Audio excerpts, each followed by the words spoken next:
So for those of you unfamiliar with the half lap, it's like this, where you just have a standard square like this, and you take half the material of both pieces, glue them together. While not technically a woodworking joint, because it's completely held with glue, there's no physical joinery, it comes out pretty strong these days with modern glues. So that's what that is. Now the variation we're doing is a mitered half lap, and I've got a demo here, and you can see we're still taking half of each piece, but the big difference is here, where we actually have a miter on the corner. Whether it's this way or this way, and if you've got contrasting pieces, you'll decide which way you want to do it. So it consists of a mitered tongue, which you can see here. So the tongue is mitered, and on the other side we have a mitered shoulder. So we'll look at that a little closer when we get to actually putting this joint together. So let's jump down here and get started. The first step we want to do is put the width of this board onto this one and the width of this board onto this one. So to do that, it's pretty simple. You could use a square in case the edge is out, so you'd come off your reference edge like this with a square, line it up nearby, and then level it up. But I've already cut this, and it's been shot on both sides here, so they should both be square anyway. But that's a little tip if you're worried about the edge of your board and you want to plane it later on. That's one option. So you can bring the square in like that, and then we're just going to simply mark a pencil line along there. And the other option with this method is that you can actually just line it up and use your fingertips, because you're going to be fairly accurate doing it that way as well. So they're the two ways. So now we've got both of them on there, we want to determine which is our top piece and which is our bottom piece. Now I've gone ahead and marked a T on both of these, because these are actually the reference faces. So we're going to keep the reference faces to the top, reference edges to the inside. Now the way I like to do this is that my cross member, so the member that's coming in this case it'll be this one. This is the side I like to have the tongue on the top on my cross members, and I like to have the shoulder on my uprights. There's no particular reason to do it that way. I prefer doing it that way because I think the shoulder on the upright just gives it a little more strength once it's glued together, but that could just be nothing. It might not even matter. So because it is a half lap, either or can go top or bottom. So the way I like to do this is, and I'll show you this again, with this tongue here, I like to cut that first and then use that to transfer this angled mark onto my upright. Reason being is, if your angle is off slightly, you're still going to get a nice tight mitered joint, although it might not 100% go to the corner and there'll be a little bit of variance there. At least it'll still match and you won't have a gappy miter on the front. In order to do that, we need to transfer this line to this side, but we've got to come off our reference face. So if you really wanted to demonstrate this, you could actually put that line on the top with your knife, but you don't have to. What I'm going to do here, line my knife up with that line, bring my square in, and I'm actually just going to put a mark on the back half of this. So we can see I've only come through half of it. Because this is the side we're going to be removing, we don't really want to damage that top piece. Now we'll come off that reference edge into that little knife line, run one along, completely along the bottom, and we then have to come off this front edge again because that's our reference face, line up with that line, or in this case we can actually use that little knife line because we're not going all the way around. Whatever you want to use to actually mark the thickness of this, you can go ahead and do that. You could use a marking knife and a square and anything like that if you really wanted to. I'm going to use the marking gauge because it's going to be a little bit easier. So let's try this. So what I'm going to do is I've roughly got where I want, and I'm going to come in from one side and I'll put a little tiny mark with the marking gauge right there. Apologies if that's difficult for you to see. Then what you want to do is come in from the other side, and if it lands right in it, like you can say mine just did, you got your center.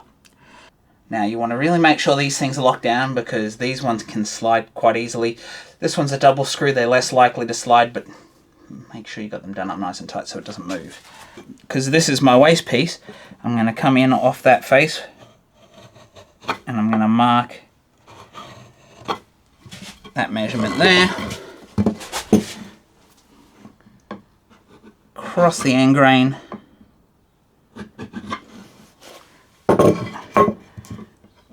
And back along this side here. I prefer to pull these marking gauges. So we can now see we've got this nice piece here ready to cut off, and we're going to be keeping this top edge. We've got all our lines marked down here, shoulder, along the top. So now we're ready to put it in the vise and start cutting. So let's do that. So we can see our nice clean shoulder here. Now we obviously want to bring the chisel in, and we're going to move back against that knife line, and we're going to create ourselves a little V-notch or clearance or reference onto that shoulder. So it's just going to give us a nice bearing of where our saw should reference, and it is also going to get our saw right on top of that line, which is going to give us our most accurate results. I'm going to be using the small tenon, the Spear & Jackson that we've set up with quite a fine set on it, because we don't really want to go over that baseline, which can happen when you do this technique just a little bit, so you just need to be careful. So we've got that notch, so I'm going to start on the far side here. In actual fact, what I like to do, which I just forgot, is I come in on that corner with the chisel as well. Just gives me an extra reference. I like to do that on both corners.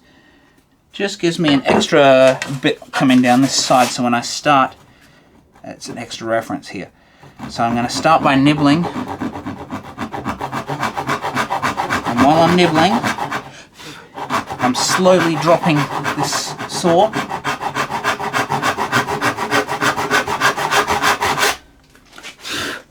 Now I've established a curve across the top here. Now that's going to guide the saw, and all I have to do is follow that line down to the baseline.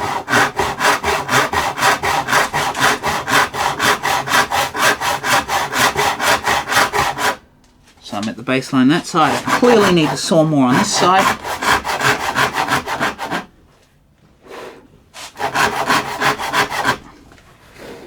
If you can't see where you're sawing, remember to blow that sawdust out of the way. I need to go a little bit further. Alright, I'm down to that now. So you can see we've got that cut. We've come halfway in. Now, if you're a little bit worried about undercutting that line, you probably don't have to worry too much. But you can just go a little short, and then after you've sawn the cheek out, you can then just saw back in after that to determine what it is, or how deep you need to actually go there. So don't go over the line. So what I've done here is you can see that I've angled this away from me. This is the way I like to work, because it allows you to see the line on the top and the line down here. And the old adage is, if you can see the line, you can cut the line. So in this case, we can see both lines, so we should be able to cut to both those lines. Now, if you're not 100% accurate with your sawing, saw just off the line, and you can clean it up with a chisel or a router plane afterwards, which I'll show you when we get there. So I like to start on this point here, and we use our thumb to control where the saw sits. So we can sit it here, and we can move it back and forwards just by moving our knuckle. So it's not really the point, it's the knuckle up here, and as it moves, you can move your saw by flexing it back and forwards off your thumb. So that allows you to dial in a nice accurate position. In my case, just off that line. So I'm going to start by nibbling just a little bit on this corner. And what I'm going to concentrate is this top line first.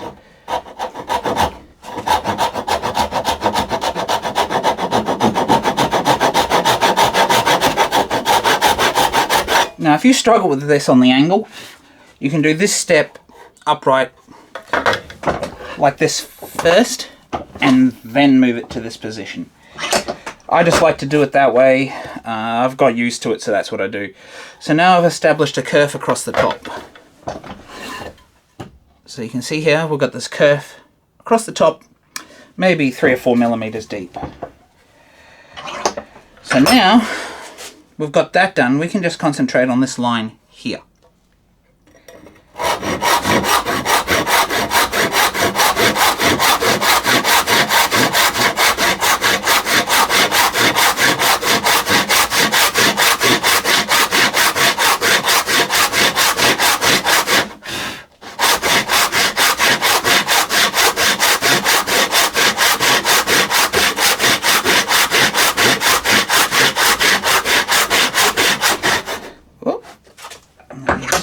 vise up a little bit. What we just achieved here is cutting this corner to this corner. So we've now got it cut on an angle where this part here is cut, but this bottom part here is not. So what we now need to do is turn it around and cut from the other corner to the other corner. And once we've done that, it'll leave us with this triangular piece in the middle here that we'll remove afterwards. Still watching the line, we've still got that kerf on the top to follow. But what you have to bear in mind now is the waist is no longer this side, it is this side, so you want to make sure you're staying on the opposite side of that line to what you were before.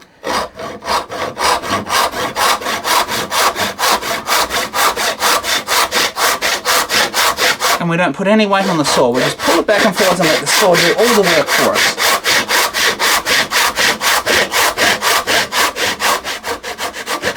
And that is going to always be a much easier cut because there's less material to chop.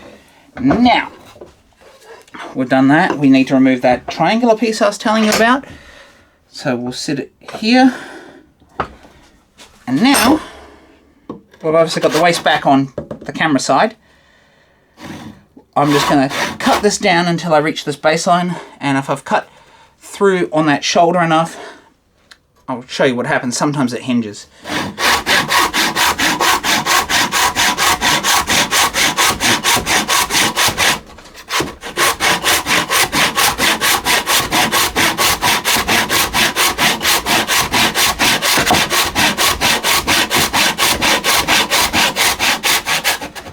So I've reached it on that side, and we can see that that is still attached, which means, as I said, I probably didn't go through deep enough on that shoulder. So you can either take it out and adjust it, or you can just bring your saw in like this, nibble it a little bit, and it came off. Now if we look at this, I'm actually almost on that line, so this is actually going to be a very accurate one. We can see we've got to clean up a little bit down in the shoulder line here with the chisel. So before we go ahead and cut our angle onto this, let's just clean this up a little bit. So what I've done here is just lifted this up on a bit of a spacer block to get it up a little bit higher. And I've got it held just off camera over here with a hold fast, pushed up against a brass dog here, just to hold it nice and secure. So the first thing I'm going to do is just go in on this shoulder, because I can see a piece that the saw left. And so that's my first piece that I'm just going to remove, because it's the most obvious. So there's two ways in which we can do that. Using a chisel, using a router plane. So I just want to quickly show you the two different ways that we can do this. So with the chisel, you just bring it in with the back flat. Slowly pare it back.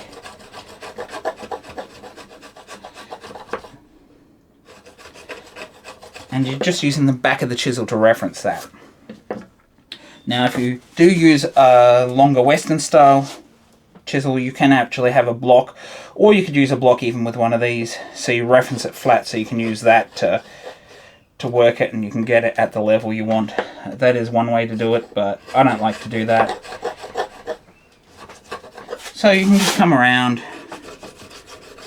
clean it all out, and then you could drop into that knife line if it's still there. In my case, it's not much of a knife line, so I'm only really just smoothing the surface off. Now, if we're using a router plane, you want to keep all your weight so it's all coming off this piece here, and you're going to use this sort of movement here. So we loosen the router plane and we bring it down until it's just touching the highest part of the surface.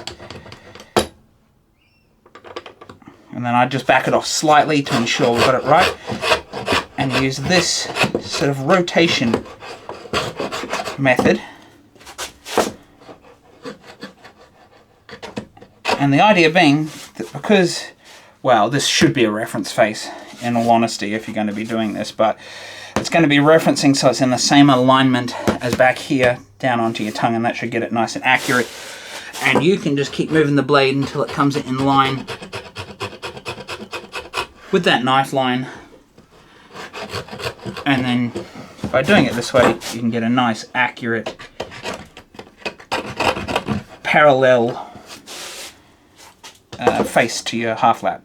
Now, you do have to make sure that your router plane is nice and sharp for this, and you do have to make sure you keep all your weight over on this side here, otherwise it'll throw it off. And you can see it catches and it can dig like this, so it's actually quite difficult. Now if you've got one like mine does, it has a little foot here, you can drop that foot down, and that gives you an extra little bit of referencing when you're doing this, because you can keep it in alignment with this, and it makes it a little bit easier other than when it falls off the side. And you do have to come in from both sides so you don't chip out this far edge here.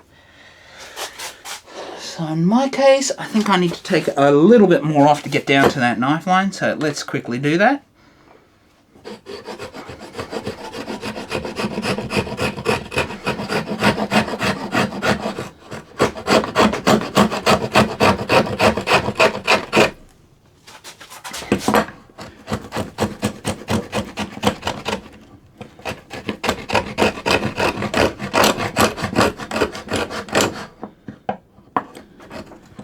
Now, the only time this doesn't work is when you get close to the shoulder, so you can actually lift this and take the little foot off, and you can actually just use the rod on one of these, which allows you to get right in on the shoulder and still have the benefit of that extra support.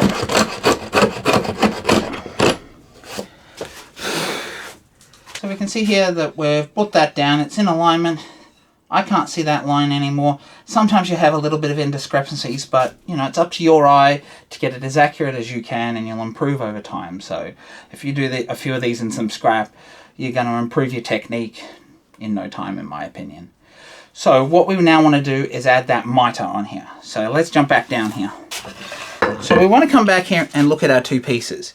Now we obviously know that this is our bottom piece, and so if we bring that back over the top as if it was going to be a proper just full half lap and not a mitre, we can see we need to go from this corner here to this corner here.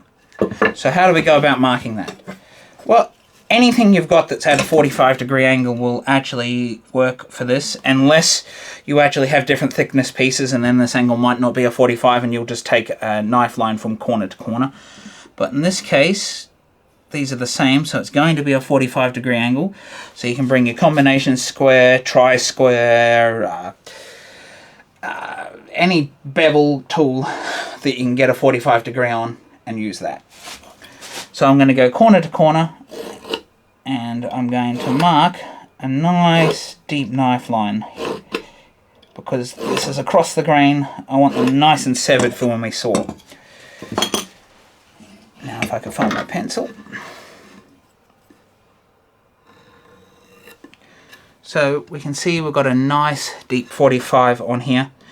Now on this edge we're right on the corner, so we don't need to actually mark this corner because we've already got that.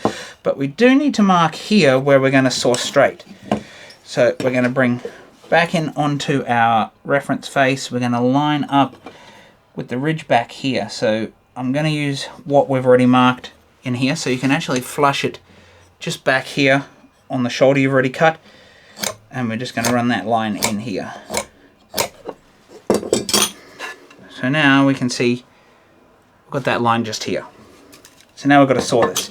So what we want to do is come back in with our chisel, and we want to mark against that nice deep line, and because it's across the grain, it's going to be more important to actually do this so you don't tear any of the fibers. Now it's crucial with this line on this corner here, if you don't want it to leave a gap and go into this side, which I've done a number of times, and you can kind of hide that when you're finished anyway, but that it does come in here, and when you saw, you stay on this corner just here. You don't want your kerf to go over it, otherwise you'll end up cutting into the spot where you don't want it. And that's hard to do with any saw that has any sort of kerf on it, so you've just got to be careful. So I'm going to come in like this, and I'm going to start my sawing here because this is the most vital spot. I'm actually going to watch this the whole way, and I'm going to saw that all the way down first.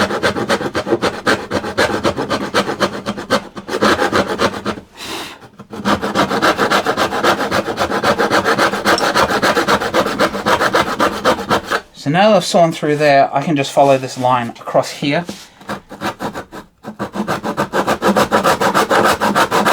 Because we've got a ridge shoulder, we can just follow that. And we just want to saw this now.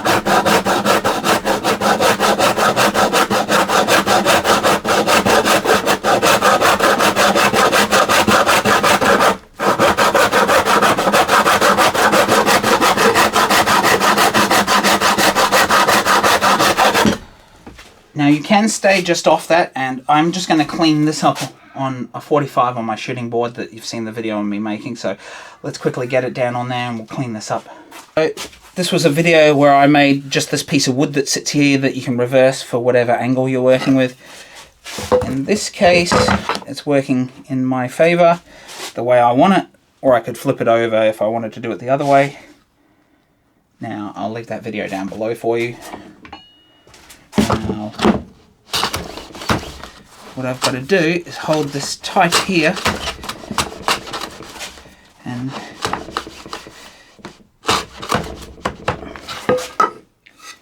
now I don't really want to take much off this because I had it pretty close to the line. I'm just cleaning it up with a very fine set plane here, and that's all I need to do. That's nice and clean now.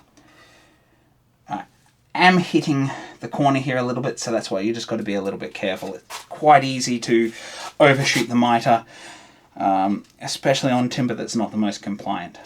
So what we want to do here is line up our square, and my reference edge actually happens to be on the inside here, and so I'm going to put this on that line we previously had, and I'm going to see where it sits. Now this is where it's best to have not 100% accurate the same size, because this allows you to adjust it. So if your mitre is off slightly, you can adjust it in or out to line it up right on that corner so it looks tidy, and then you can clean the edge grain up after we've put it together. So for me, this looks like it's sitting in the right spot now. So I'm going to hold that, bring my knife in, and mark through here. So what are we doing now? If we look at this, we're going to do this piece here, which happens to be a shoulder. So we've got obviously this piece here, which is that piece, and so we're going to do the shoulder on here, which this is going to join up against. So how do we go about doing that? Well, we want to keep the back part square, and we only want to cut out this triangular piece here that we've now got marked. But we still need to mark our halfway mark along here and along there, and then bring our shoulder on that corner here just down to it on the edge here. So we'll be using that top corner, and we'll have to mark halfway through down here.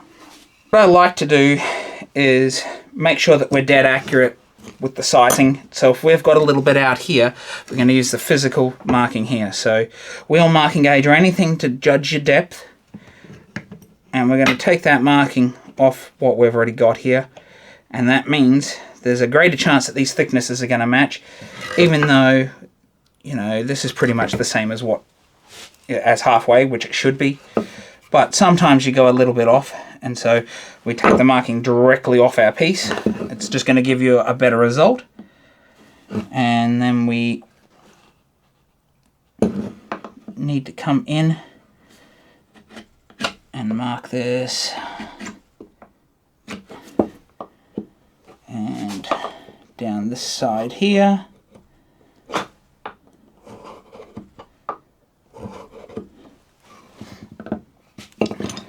And so the last bit I need to mark is here, because we're using that top reference, as I said. So I need to bring my square in, and my reference face happens to be on this back edge here, which is always going to run into issues when you do some of this work with your reference face not being 100% where you would like it to be. You can see that I've scribbled on here, this is our waist piece. It is just an angle, just the corner. So essentially what we're removing off there is just this angled piece here. So you can see it's half of what we've already done with this piece. So I've opted to sit it here, make it a little easier for you to see and a little easier for me to saw this baseline. So we're going to come in once again, and we obviously want to chisel it because we want to do these first class cuts and this is going to give us our most accuracy. Now, if you'd like to hear a little bit more about the 3 classes of cuts, I could do a video on that, so do leave that down below if you'd like to see that, because it's a video I've been meaning to make for a while, but I'd just like to know if you're interested in it.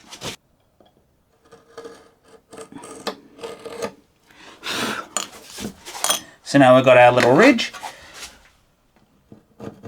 We're going to start on that corner.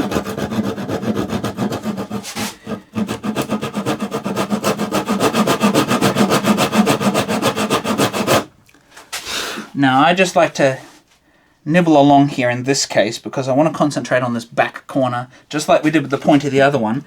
So I actually want to make sure I stay on the correct side of that point.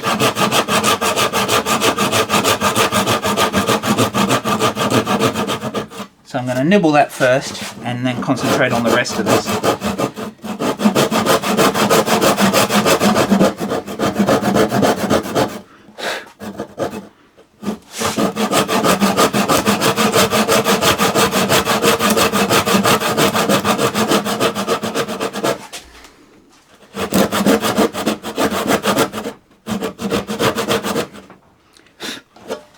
Now remember, because this is a shoulder, we can come back and cut it a little bit more if we haven't gone deep enough. So you're better to go not as deep instead of going too far. So now I'm going to throw this in the vise and we're going to cut it like we did the cheek of the last half lap. So once again, in this situation, we want to use our thumb to get the line we want. Now, if you're comfortable enough with your sawing, you can try and saw right on the line with this side. I don't like to do it with the other side, but with this side I find it can work. But you have to be very accurate with it. And so if you don't have that accuracy, it's easier just to cut off the line and then do the process with either a router plane or a chisel like we showed before. So we once again have it angled, and I like to make a little mark on the corner here. Try and get our alignment correct. So I'm just off the line here. Now, this is another way you can do this without sawing the top first. You can actually nibble it like this, but I don't find that as accurate. So what I'm going to do is I'll show you how it'll make it easier for you. So we're going to come... Now you've got to bear in mind that we don't want to undercut this corner over here now. So that's why I'm trying to keep it angled here so we don't cut into that shoulder there. But we can still establish top, so it's angling into this, but it's not gone all the way across. I've barely gone down into it, but I've gone down further on this side so we don't chop into that corner right there. Actually, I'm going to angle that a little bit more because I've got to stay angled further than normal. I'm going to angle this further forward so I can try to cut as straight as possible or at ever so slight tilt.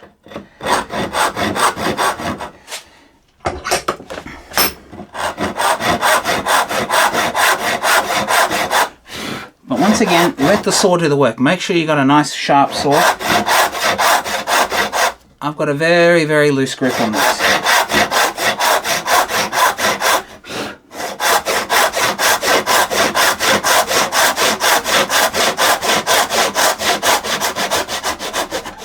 So I've established this down to here, but I haven't cut all the way through. So now I'm going to finish that angle.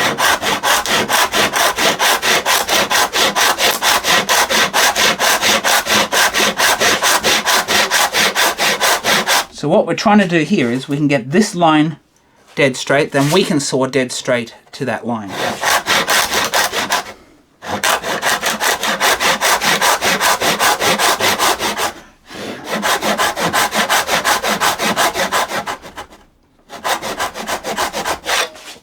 So we can see it's hinging slightly. So I'm just going to quickly bring that saw back in on the shoulder. That's the most likely spot.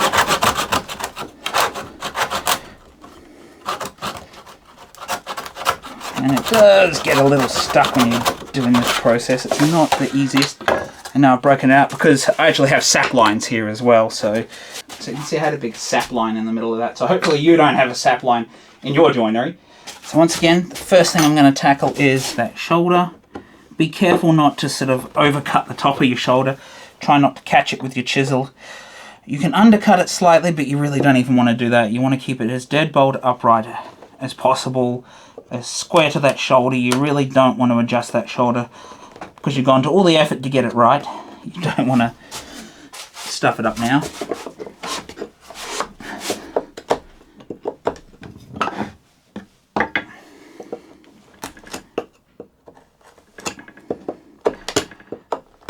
Now this is always going to be easier in your vise, but it's a little bit difficult for me to show you some of this in the vise, so this is the way I prefer to do it.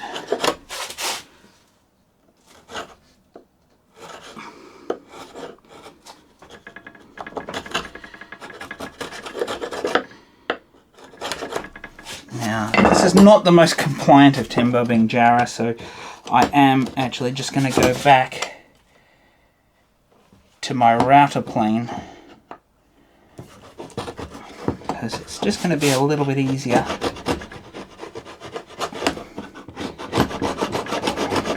Because at this point I don't want to splinter this, so I want to get the best looking joint for you guys so you can see how it's done.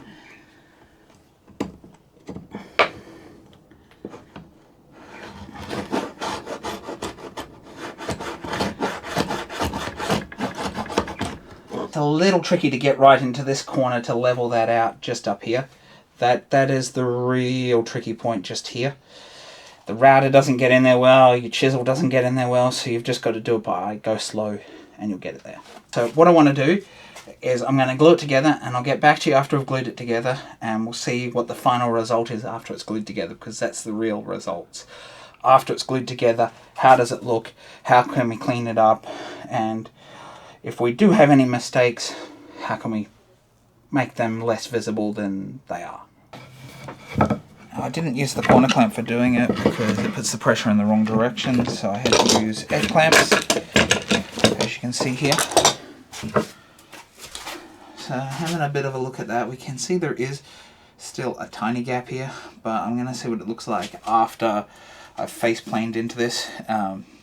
You can see here that I did actually attempt to face plate it before, but the glue hadn't held. I came back too early, the humid conditions, and it didn't dry as well as I would have liked, and it fell apart, so I had to re-glue it. So I did put it on the shooting board and shoot this end grain, so I can't show you that, but that's pretty simple.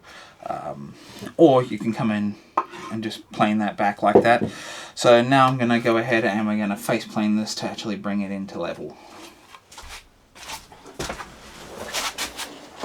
So in order to face plane this, I've set a brass dog here and a brass dog over here. So as I push here, it pushes into that, and so it'll just stay secured on the surface.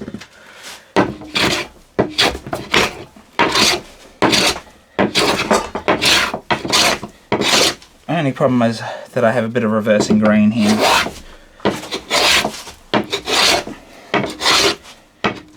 Which is not so ideal for hand planing, but I can bring a card scraper in if I need to, or a scraper plane.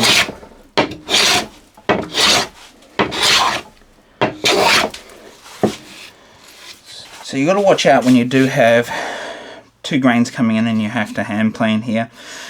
That's why hopefully the top is correct, but you might have to come in with a card scraper like I would have to do here to sort this out, or a cabinet scraper, because I've got grain going this way, grain going that way, and in here I've actually got a little bit of reversing here as well. So just to keep it all smooth, it is sometimes difficult.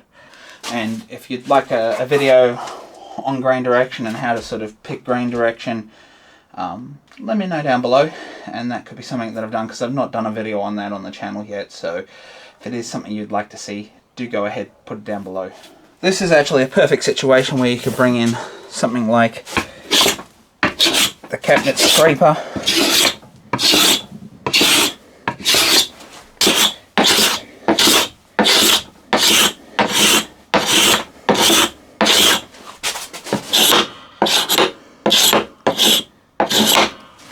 sometimes these cabinet scrapers and scraper planes will still dig out across the grain, and that is where you bring in something like your card scraper, because that does a finer job. The very last little bit here,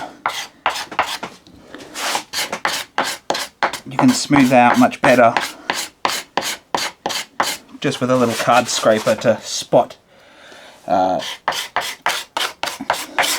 scrape things, and you'll get a nice smooth result. Now if we look back at this miter, we can still see there is an ever so slight gap there. Now I wouldn't mind about that type of a gap, but if it's something you don't want, and you can see here there is a little bit of a gap here. Now I find that I always end up with that little gap there, and it's hard to get rid of. So what I like to do is the little bit of glue and sanding method, just to fill that last gap if it's something you worry about. It's not the most sightly of things, so I don't tend to do it, but I just want to show you that you can do it. I'm going to use some 240 grit sandpaper here.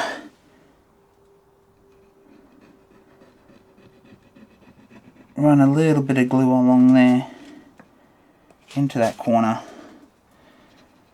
Now I like to just do it like this, get it in there. I don't like it to leave too much on the surface, so I like to just wipe this off before I sand.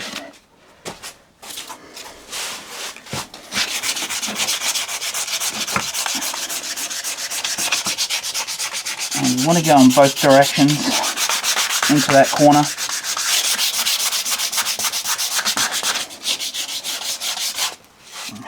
Now if we look at that, you can see the gap is closed up. It has left a little bit of a line. Now that can sometimes disappear once the glue dries, but that's what I mean by sometimes unsightly. But on the corner here, we're probably not going to see it much. It's done a pretty good job there. You can't really see any sort of line up on that top corner, but on the face, it's really up to you whether you want to do that. So I have just a little bit of paste wax here, and it doesn't matter that they glue and sanding isn't dry, because it's still going to give you the same results. You usually don't have to wait to find out what that's going to look like. And so luckily on this jarrah, that glue line's not particularly noticeable once the finish is on there.